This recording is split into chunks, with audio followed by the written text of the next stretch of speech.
Please जिया, ये मत सोचो कि जो कुछ हो रहा है उसकी जिम्मेदार तुम हो। इस इशू पर हम लोग पीछे नहीं हटने वाले।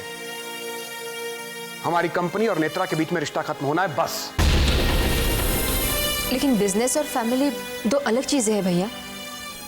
दूसरों के लिए ये दोनों अलग चीजें होती होंगी, लेकिन हमारे लिए ये एक ही बात है। इस घर के अंदर या बाहर कहीं भी नेत्रा इस घर के किसी भी मेंबर के साथ कोई भी रिश्ता नहीं रख सकती।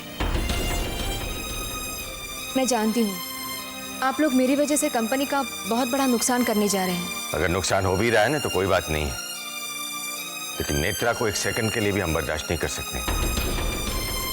और इन सब के लिए तुम अपने आप को जिम्मेदार ना ही समझो तो हमारे लिए बेहतर होगा बेटा।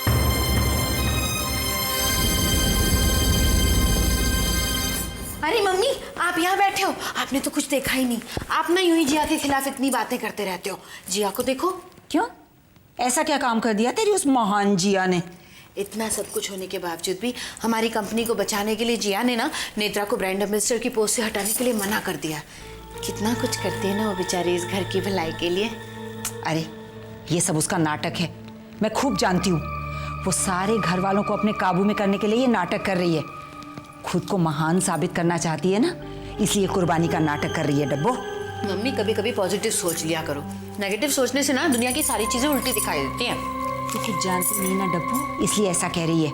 मैं सब जानती हूँ। जिया को पता है कि उसके कायर ससुर और जेठ उसके खिलाफ कुछ बोलने वाले नहीं, इसलिए उसने सोचा होगा कंपनी की भलाई की बात करके सबकी नजरों में महान बन जाऊंगी, और वो बन गई।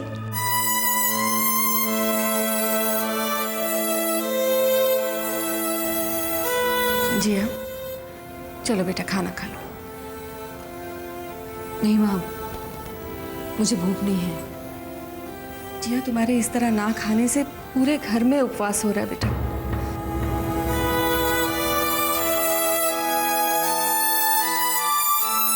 मैं सच कह रही हूँ बेटा, कल तुम्हारे ना खाने से तुम्हारे बाबा ने कुछ नहीं खाया। समर और शेखर भी भूखे चले गए। अपने बाबा की सेहत का ख्याल करो बेटा, वो ये उपवास बर्दाश्त नहीं कर पाएंगे।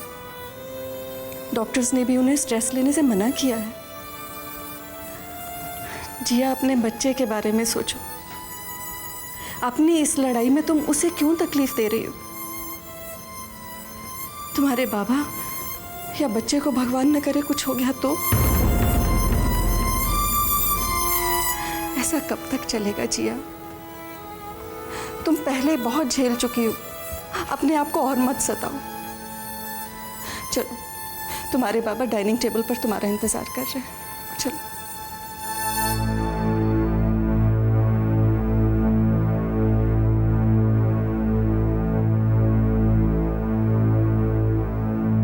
भूख के मारे मेरा बुरा हाल है। उफ, एक की वजह से सब भूखे बैठे। आओ बेटा बैठो।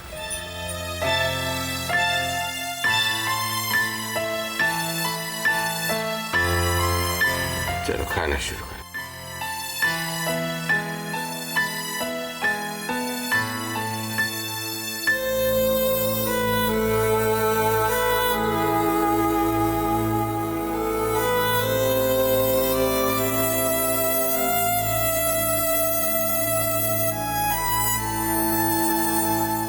बेटा खाना शुरू करो।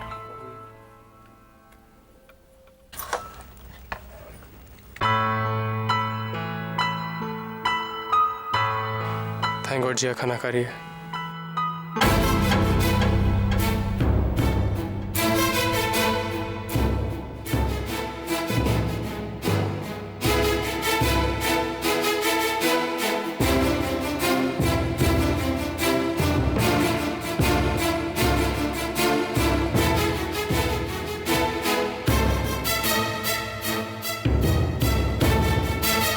शेखर, कहाँ जा रहे हो? खाना तो खा लो। नहीं, मुझे भूख नहीं है।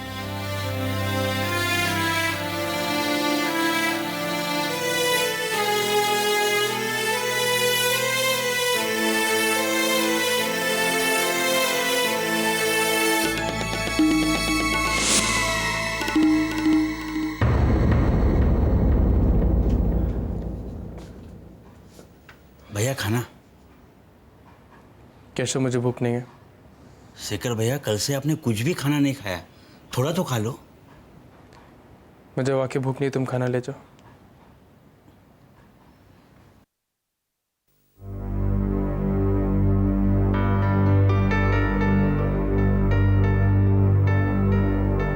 तुम जाओ।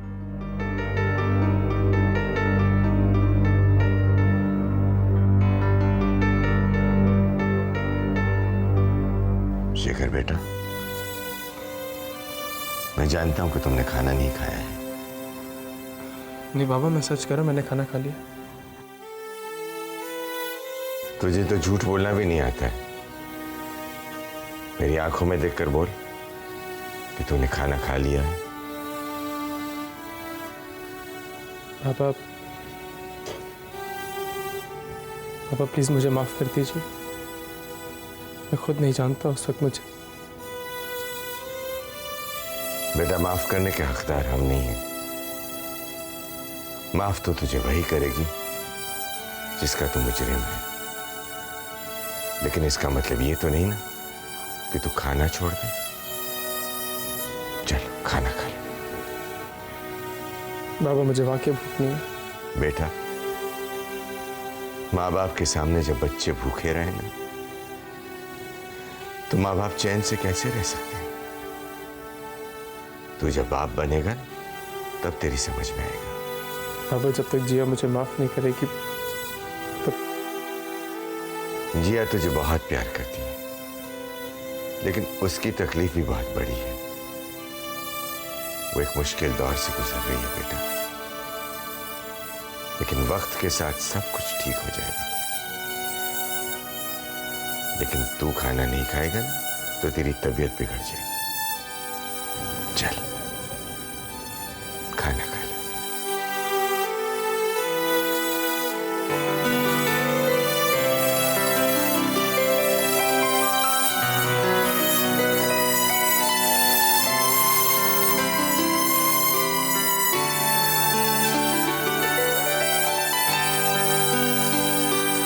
कैसी है तैयारी? अरे तैयारी की तो पूछे मत मैडम, हम उन्हें धूल चटाकर ही रहेंगे। देखिए, मैं तो अपनी तरफ से पूरी तैयारी करके आया हूं उन्हें बर्बाद करने की। बस नेत्रा जी, आपको वही बयान देना होगा जो मैंने आपसे कहा। आप उसे डायलॉग की तरह रट लीजिए। उन पर सीधा सीधा हमारे साथ धोखा करने और हमारे साथ बेइज्जती करने का सीधा सीधा मामला बनता है।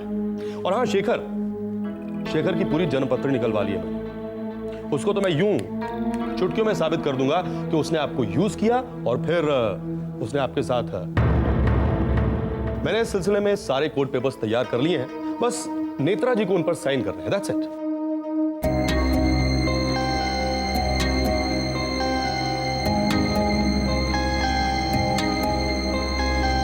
पेपर्स कुछ ज्यादा नहीं है? मैडम, केस भी तो छोटा नहीं है ना। तुम बस साइन कर दो बेटा।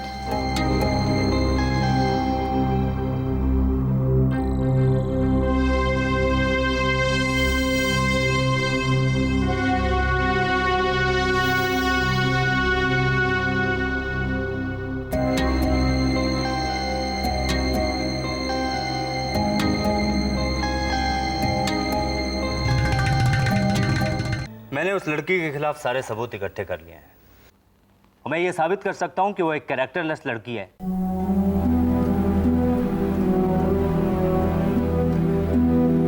वो अच्छी लड़की नहीं है। उसके बहुत से लोगों से संबंध रहे हैं।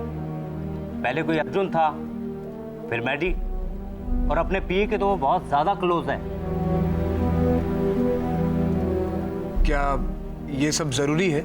हमें अदालत के सामने कोई रीजन तो रखना ही होगा ना कि हम क्यों उस लड़की को अपनी कंपनी से हटा रहे हैं। तो रीजन ये है कि ऐसी खराब इमेज वाली ब्रांड एम्बेसडर से हमारी कंपनी की इमेज खराब हो सकती है। ओवरऑल हमारे बिजनेस पर इसका बुरा असर पड़ेगा। इसलिए सच का पता चलते ही हम लोग नेत्रा को ब्रांड एम्बेसडर की पोस्ट से हटा रहे हैं। ये बात अदालत को भी लॉजिकल लगेगी। आप अपना मुकदमा जीतने के लिए कुछ भी कर सकते हैं, कुछ भी बोल सकते हैं। आपके लिए तो सिर्फ अपनी जीत ही इंपॉर्टेंट है ना? ऑब्वियसली मैं जीतने के लिए ही लड़ता हूँ, चाहे उसके लिए एक लड़की की इज्जत क्यों ना उछालनी पड़े। आपको तो सिर्फ अपनी जीत चाहिए। लड़की का स्वाभिमान आपके लिए कुछ भी नहीं। लड़कियों के चरित्र पर इल्जाम लगाना आपके लिए बहुत आसान होता है ना? जिया बिल्कुल सही कह रही है। हमें लड़ाई जरूर लड़नी है, लेकिन हमारे कुछ उसूल हैं, उन उसूलों के साथ लड़ाई लड़नी है। किसी पर कीचड़ उछाल कर जीतने से तो अच्छा ही काम ये केस लड़े ही ना। किसी को बदनाम करने की कोई जरूरत नहीं है। आपको क्या लगता है कि वो लोग चुप बैठे होंगे अभी? हो सकता है वो हमारे खिलाफ कोई नया इल्जाम लगाने की तैयारी कर रहे हो। हमें उसका जवाब देने के लिए भी तो तैयार रहना होगा ना। उनको जो कुछ भी करना है करें। अभी तक मैं सच के साथ जिंदगी जीता आया हूं। इस मुकदमे के खातिर मैं अपने आदर्शों को छोड़ दूं?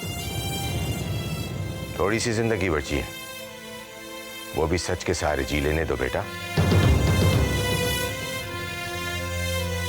लड़ाई का मकसद और लड़ाई के तरीके दोनों सही होने चाहिए।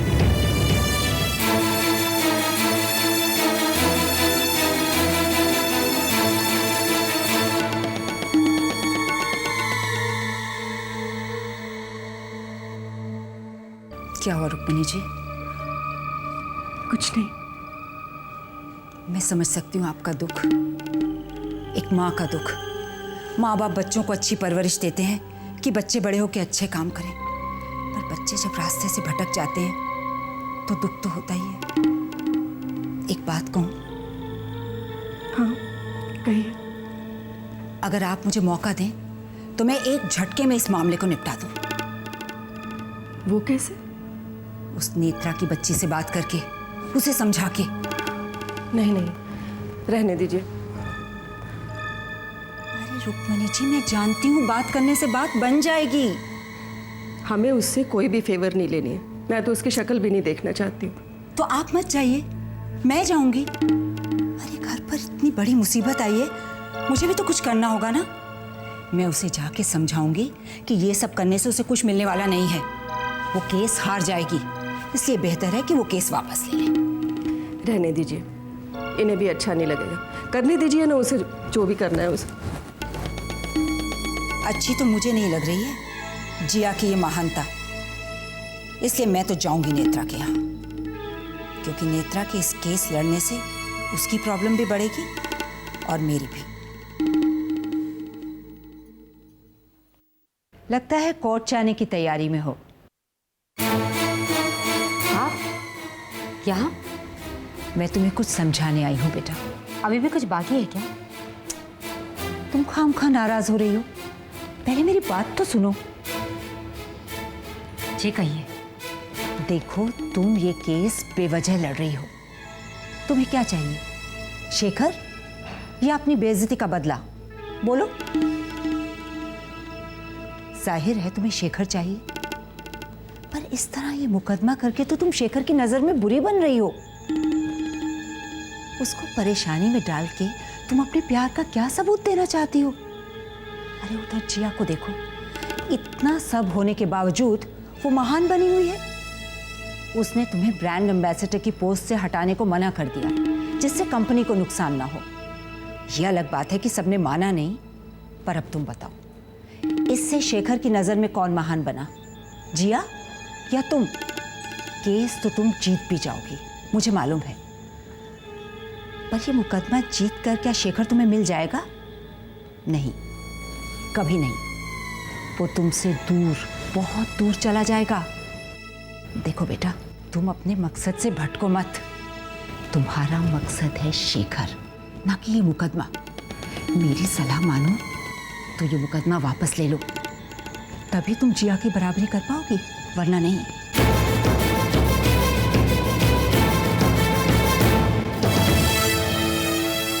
आप लोगों की बातें खत्म हो गई हों तो हम कोर्ट जाने के लिए निकले, और आपके लिए बेहतर यही होगा कि जो आप हमें समझा रही हैं, पांडे परिवार वालों को समझाएं। अब जो भी फैसला होगा कोर्ट में होगा।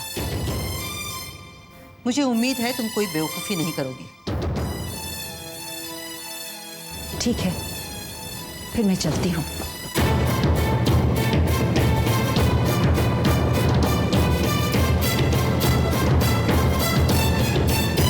इस मामले को ज्यादा तूल देने की जरूरत नहीं है।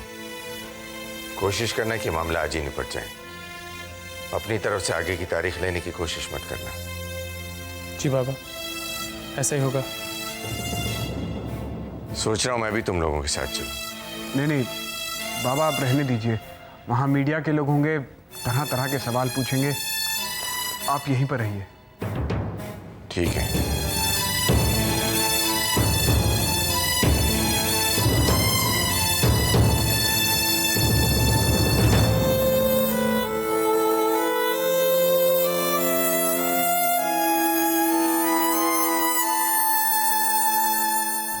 जिया बेटा, तुम इस मामले में अपने आप को कहीं से भी गलत मत समझना। जो भी हो रहा है सही हो रहा है।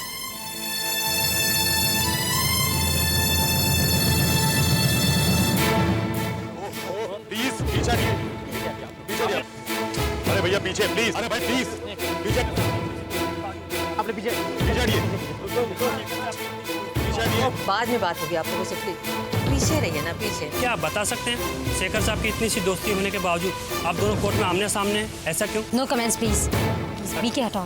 मैंने आपसे कहा ना, इस वक्त हम कोई, इस वक्त नो कमेंट। एक्सक्यूज प्लीज, एक मिनट, क्या भैया पीछे हटिए, डिस्टर्ब मत कीजिए।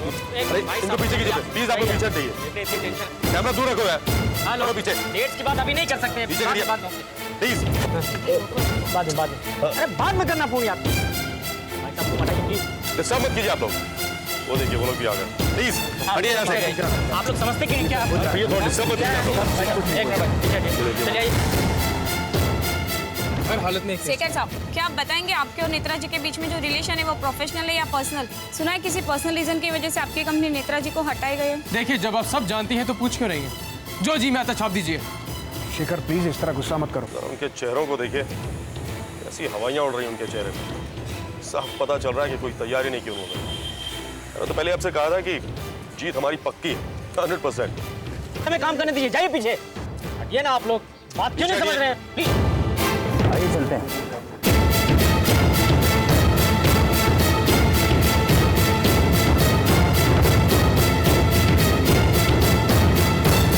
शेखर,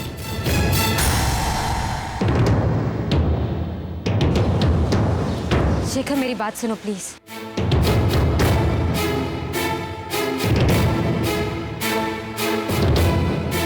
तुम चाहे मुझे जितना भी बुरा समझ लो, लेकिन एक बात हमेशा याद रखना, मैं तुम्हारा, तुम्हारी फैमिली या तुम्हारे बिजनेस का कभी बुरा नहीं चाहूँ।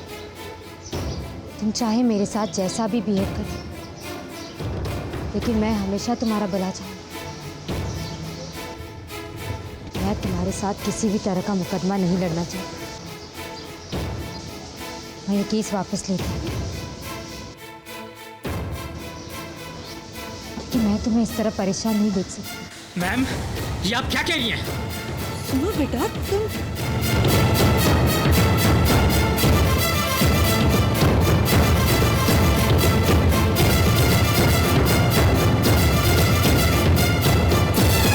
ये तो बहुत अच्छा हुआ कि हम बिना लड़ाई केस जीत गए।